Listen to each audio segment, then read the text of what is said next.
Now we're going to talk about the importance of wills and power of attorneys when it comes to real estate. Gerry, the importance of wills, we know that that's after I've passed away and I putting out what I want to happen with my property and all my investments and stuff. But is this really important when we talk about power attorneys and what if I don't want to really get a will because it's too expensive?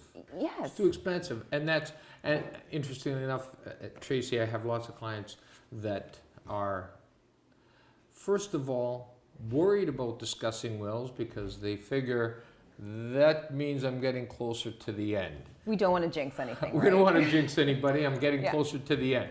However, the reality of it is, aside from owning real estate, a will is very important just so that your affairs are in order at the time of your death. You don't want to be leaving a mess for your family that they're scrambling to organize things.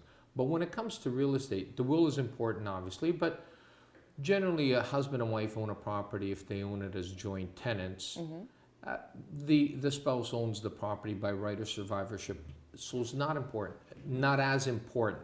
Okay. It only becomes important if there is a property owned in one of the spouse's name alone. However, what's becoming more and more important nowadays is a power of attorney for financial affairs.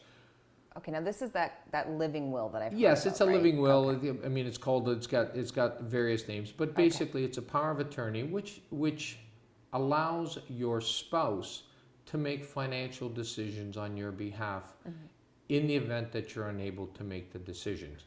So you're in a car accident, you've suffered a stroke or in a coma or a variety of different reasons, your spouse is able to deal with your property.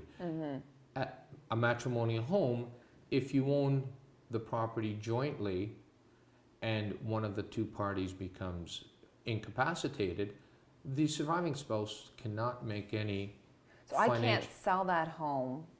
You can't sell it, you can't finance to live. it. If if it's my husband that's in a coma and he's the breadwinner, I can't do that? That's correct. You can't do anything while your spouse is in a coma. In fact, I had a scenario a few years ago where a couple was in Florida, older couple. They had a matrimonial home in Hamilton with no mortgage.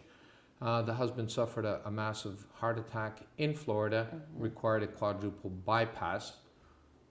Cost was ridiculous in the United States, as we all know, but the spouse contacted me, we contacted her bank, we arranged for a line of credit to be registered on their home.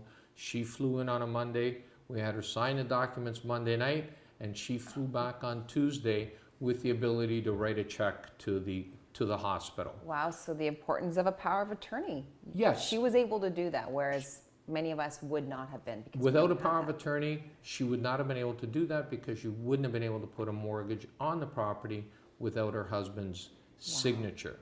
Wow, so you've really given us a lot of stuff to think about. And if you would like to contact Gerry so that you can get your will and power of attorney sorted out, you can visit his website at gattolaw.ca. Gerry, thank you very much for this great information. My pleasure, Tracy.